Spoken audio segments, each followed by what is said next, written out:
sedia mendengar.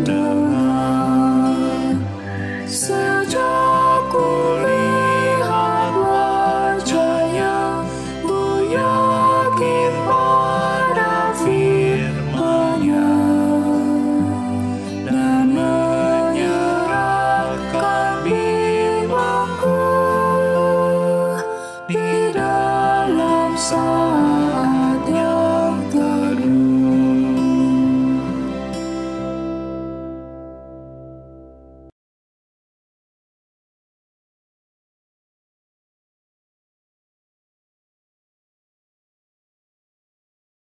Selamat pagi Bapak, Ibu, serta saudara-saudara yang terkasih di dalam Tuhan.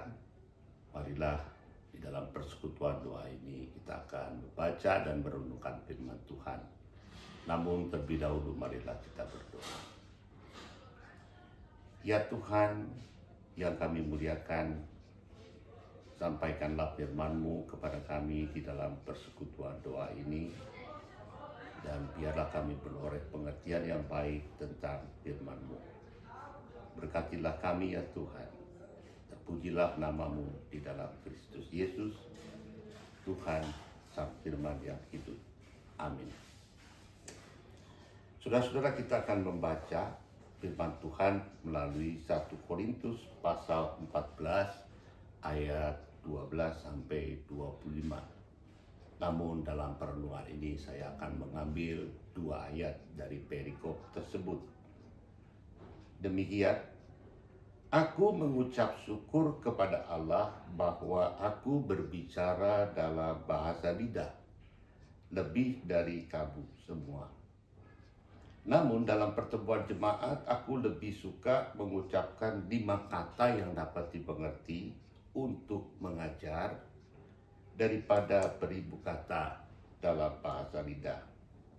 1 Korintus 14 ayat 18 dan 19.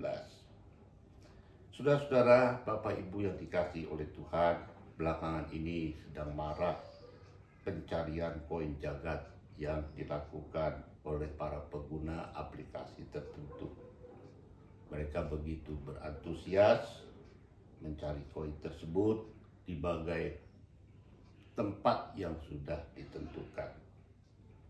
Tentu dengan nilai dan harga tertentu di dalam koin tersebut.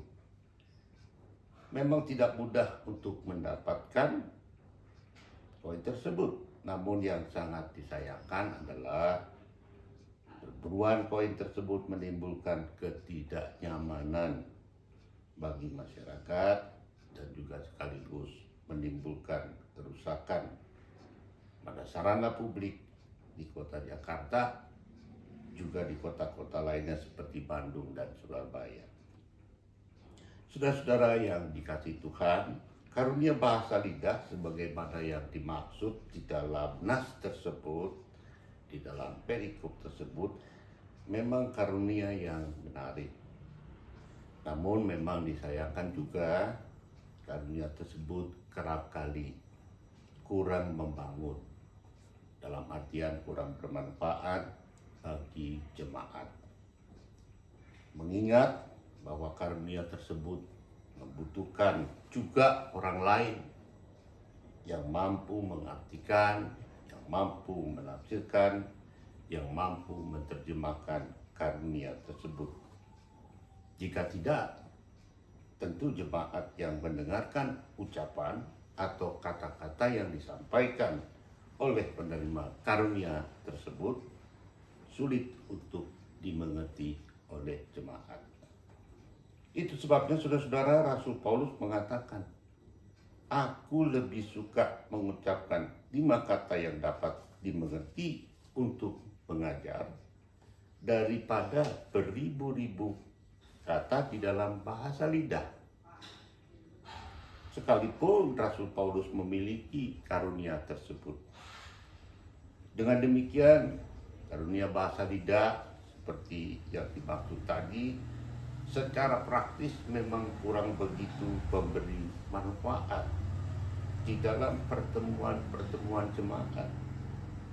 Sekalipun sekali lagi itu benar, Itu sebabnya Rasul Paulus lebih memilih dan mengutamakan karunia untuk bernubuat atau mengajar di dalam pertemuan jemaat ketimbang karunia berbahasa lidah.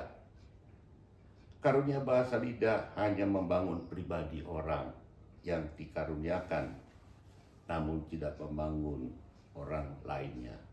Saudara dapat baca di dalam 1 Korintus 14 ayat 14 sampai dengan ayat 17. Nah, dengan bernubuat dan mengajar, Paulus harus menggunakan kata dan bahasa yang memang dapat dimengerti, yang dapat dipahami oleh banyak orang yang mendengarkan, ketimbang bahasa lidah yang sulit dimengerti oleh dirinya sendiri maupun juga orang lain.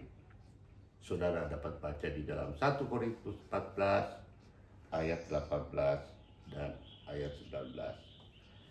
Saya percaya Tuhan mengaruniakan banyak hal kepada setiap orang di dalam gerejanya, termasuk pengetahuan, juga keterampilan untuk diamalbaktikan, untuk dikontribusikan di dalam membangun kehidupan jemaat. Sekalipun demikian, saudara-saudara, gereja harus lebih mengutamakan karunia yang lebih bermakna dan juga bermanfaat bagi pembangunan hidup berjemaat. Oleh karena itu, tugas gereja untuk tetap memilah dan juga memilih karunia seperti apakah yang dapat membangun kehidupan berjemaat secara langsung dan juga berdampak pada pembangunan iman orang percaya.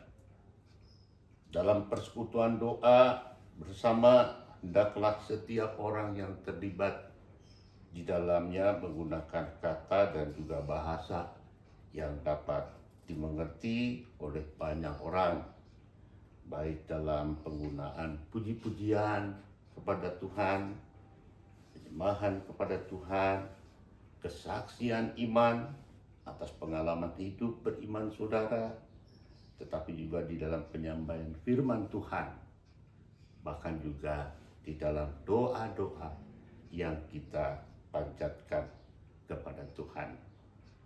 Semoga kata dan bahasa yang dapat dimengerti dapat membangun iman, dapat membangun spiritualitas, dapat membangun kerohanian setiap orang yang mendengarkan maupun yang menyampaikannya.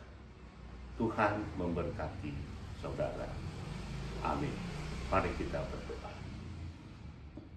Tuhan, ajarlah kami untuk dapat mengamalbaktikan karunia yang Tuhan berikan kepada kami di dalam kehidupan berjemaat, dan ajar kami juga untuk mengutamakan karunia-karunia yang dapat lebih membangun kehidupan iman sesama kami dalam gereja-Mu. Terpujilah nama-Mu Tuhan di dalam Kristus. Amin. Selamat pagi.